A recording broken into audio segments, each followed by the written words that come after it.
Hello बच्चों, आपका MST electrical classes में स्वागत है। तो आप सभी कैसे हो? आई होप कि आप सभी अच्छे होंगे। जैसा कि आपको पता ही होगा कि मेरा नाम मनदीप सिंह है और मैं आपको यूट्यूब पे रोजाना इलेक्ट्रिकल की जो सब्जेक्ट है इलेक्ट्रिकल क्लासेज लेता हूँ और आपको ये इलेक्ट्रिकल सब्जेक्ट पढ़ाता हूँ। तो जैसा कि आपको पता है कि हमारे कुछ चैप्टर पूरे हो चुके हैं, जैसा कुछ बेसिक इलेक्ट्रिकल है, इलेक्ट्रोस्टैटिक है, रजिस्टर है, डीसी थ्योरी है, ओम के नियम है और अपना कैपेसिटर है। ये जो टॉपिक है ये अपने पूरे हो चुके हैं। तो आज जो हम टॉपिक स्टार्ट करेंगे वो है अपना इंडक्टर, प्रेरक। तो भाई इंडक्टर क्या होता है, किस किस चीज़ों पे डिपेंड करता है, तो वो सब चीज़ें हम देखेंगे कि भाई इंडक्टर है उसमें धारा लीड करती है, लेग करती है, कौन सी एनर्जी स्टोर करता है, कैसे स्टोर करता है, कैसे काम करता है। तो वो सब चीज़ें हम देखेंगे आज की क्लास में। तो हम बिना देरी किए आज की क्लास का शुभारंभ करते हैं। तो चलो लेट्स गो, हम स्टार्ट करते हैं इंडक्टर। तो हमारा जो आज का टॉपिक है वो है अपना इंडक्टर, प्रेरक, राइट।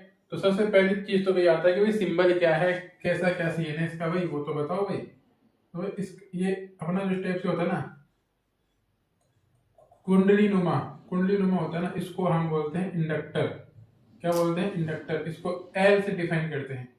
एल से डिफाइन करते हैं। इसमें जो धारा बहेगी उसको आई एल बोल देंगे और जो वोल्टेज होगा उसको वी एल बोल देंगे। और तो क्या भाई, सीधी सी बात है। इंडक्टर की वोल्टेज और ये इंडक्टर की धारा और ये इंडक्टर, और तो क्या, कुछ ही नहीं है ना। तो ये अपना इंडक्टर का सिंबल होता है ना। ये अपना इंडक्टर का सिंबल है, इतना इतना, ठीक है। तो ये अपना इंडक्टर का सिंबल है। तो ये तो क्या है, प्रतीक आ गया, सिंबल आ गया। सिंबल के बाद क्या आता है भाई, अपना सिंबल आ गया और उसको एल से हम रिप्रेजेंट करते हैं। चलो ठीक है।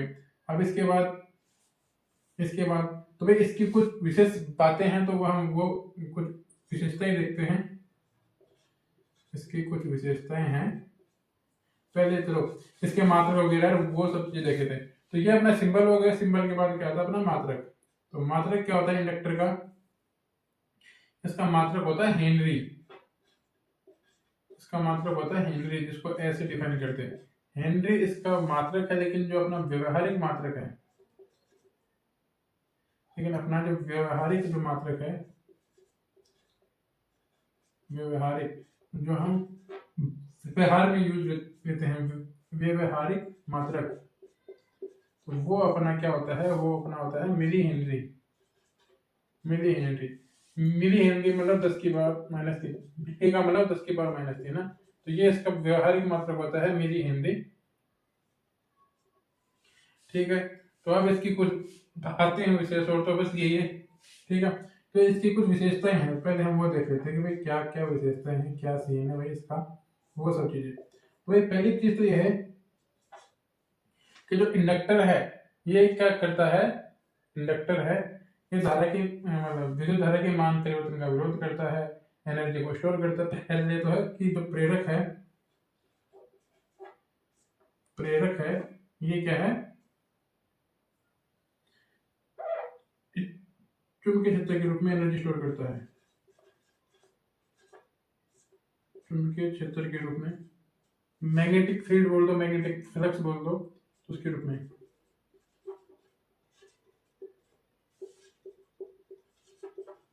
चुंबकीय क्षेत्र के रूप में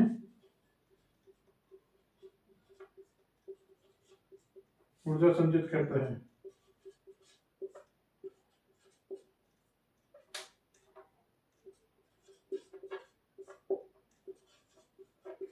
ऊर्जा संचित करता है। पहली बात तो क्या है कि भाई अपना जो इंडक्टर है वो चुंबकीय क्षेत्र के रूप में एनर्जी को स्टोर करता है, फर्स्ट ऑफ ऑल। दूसरी बात है क्या है कि यह अपना इंडक्टर क्या करता है कि धारा के, देखिए तो प्रेरक धारा के मान परिवर्तन का विरोध करता है। धारा के मान परिवर्तन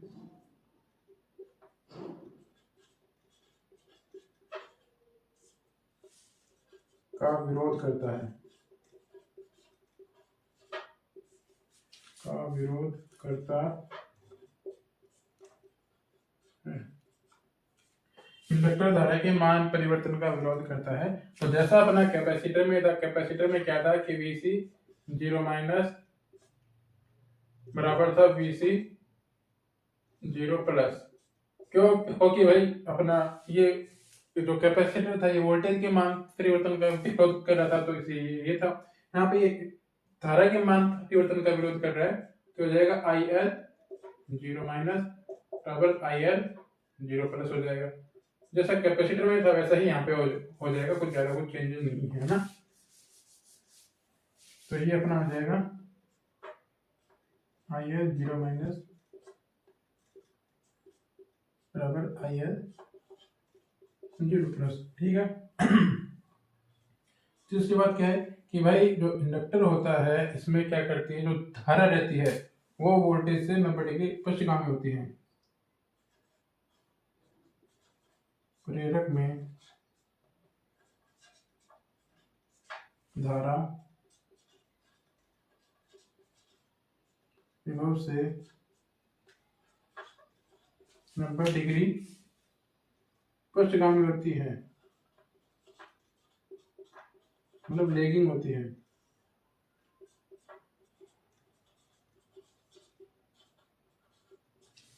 लैगिंग होती है।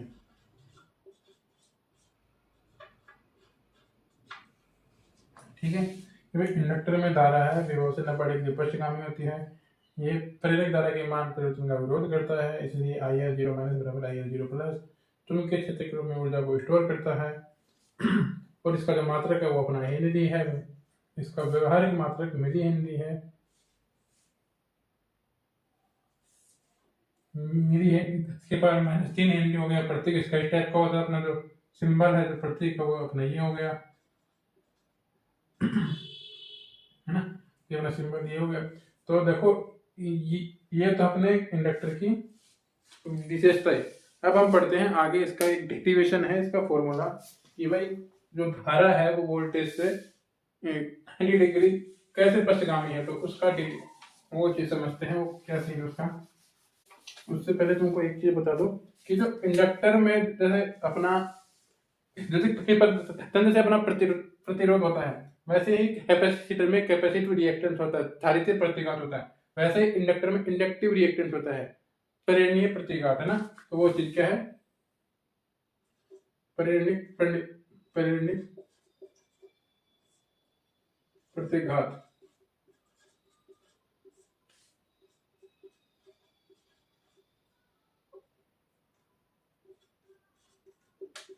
इंडक्टिव रिएक्टेंस, तो इंडक्टिव रिएक्टेंस होता है ना, इसका पहली बात तो इसको एक्सेल से डिफाइन करते हैं। क्या है? एक्सेल होता है अपना, एक्सेल से डिफाइन करते हैं। ये होता है एक्सेल बराबर 2πfl होता है, 2πfl होता है यहाँ पे। और इसका जो मात्रक होता है, मात्रक अपना जैसे प्रतिरोध का मात्रक क्या था ओम था, वैसे इसका मात्रक भी क्या होता है, ओम ही होता है। ठीक है। एक्सेल बराबर 2πfl होता है। एफ क्या है इसमें अपनी, जहां एफ तक अपनी आवृत्ति है, फ्रीक्वेंसी है, और एल के इंडक्टर प्रेरक। तो इंडक्टर आपने कितने मान का लिया भाई? 5 मिली हेनरी का लिया है, 2 मिली का, 6 मिली हेनरी, तो इंडक्टर की वैल्यू, प्रेरक की वैल्यू। ठीक है, ये हो गया। तो अपना क्या है कि भाई धारा विभव से क्या होता है इसमें कि भाई अपनी जो धारा है इसमें जो वोल्टेज है वो क्या समानुपाती होता है, DIL/dt। कि भाई इसमें क्या रहता है, जो इंडक्टर होता है ना, ये धारा के मान परिवर्तन का विरोध करता है ना। धारा का क्या कोई मान चेंज होता है उसका विरोध करता है, इसलिए V समानुपाती DIL/dt। समानुपाती को हटाएंगे तो कांस्टेंट आएगा, कांस्टेंट आएगा तो अपना ये आ जाएगा, इंडक्टर आ जाएगा, L आ जाएगा, तो L DIL/dt। राइट। जैसे ही हम d/dt है इसको हटाएंगे, जैसे ही इसका अवकलन होगा तो ये क्या आ जाएगा, L आ जाएगा j ओमेगा और IL अपना ऐसा कैसा आ गया। ठीक है, तो इसको सेट करेंगे तो ये क्या आ जाएगा, ये आ जाएगा ओमेगा L और ये आ जाएगा अपना IL। ठीक है। अब अपना जो ओमेगा होता है ना, क्या होता है, ओमेगा, ओमेगा क्या होता है, ओमेगा इसको बोलते हैं अपन, इसको ओमेगा बोलते हैं। ओमेगा बराबर क्या होता है अपना 2 पाई एफ होता है, ओमेगा बराबर 2 पाई एफ होता है। ओमेगा बराबर 2 पाई एफ होता है, इसको कोणीय आवर्ती क्या है, कोणीय वेग बोल दो, कोणीय वेग भी बोल देते हैं, इसको आवर्ती भी बोल देते हैं क्योंकि रेडियन में आवर्ती है, रेडियन में आवर्ती, इसको कोणीय वेग भी बोलते हैं, रेडियन में आवर्ती बोलते हैं। तो यहाँ पे हमने देखा था कि एक्सएल बराबर 2 पाई एफ एल है, एक्सएल बराबर हमने देखा है कि 2 पाई एफ एल होता है, ठीक है। तो इसने बोला कि जो 2 पाई एफ है ये ओमेगा की वैल्यू, तो एक्सएल बराबर क्या हो गया अपना ओमेगा एल हो गया। यहाँ पे भी क्या लिखा ओमेगा एल, ओमेगा एल की जगह हम लिखते हैं एक्सएल, तो ये क्या देगा जे एक्सएल आई एल, ठीक है। जे है क्योंकि 90 डिग्री का फेज डिफरेंस है, तो इसलिए आई एल एक्सएल कोण 90 डिग्री आ जाएगा। तो ये अपना इस वाले फॉर्मूले से आया है कि भाई अपना जो वोल्टेज रहता है वो धारा से 90 डिग्री अग्रगामी होता है, लीडिंग होता है वोल्टेज, है ना। तो वो इस वाले डेरिवेशन से इस प्रकार से आता है ना, ठीक है। तो यहाँ पे हमने एक इसका मात्रक ओम हो गया, एक अपने जो इंडक्टर है, देखो एक तुमको यहाँ बताऊं, मैं नीचे बताता हूँ। अपना जो इंडक्टर है, प्रेरक का जो मात्रक है, प्रेरक का मात्रक, तो इसके मात्रक होते हैं 2 होते हैं। एक तो मैंने बोल दिया कि भाई हेनरी होता है, हेनरी तो सबको पता है कि भाई हेनरी होता है ना।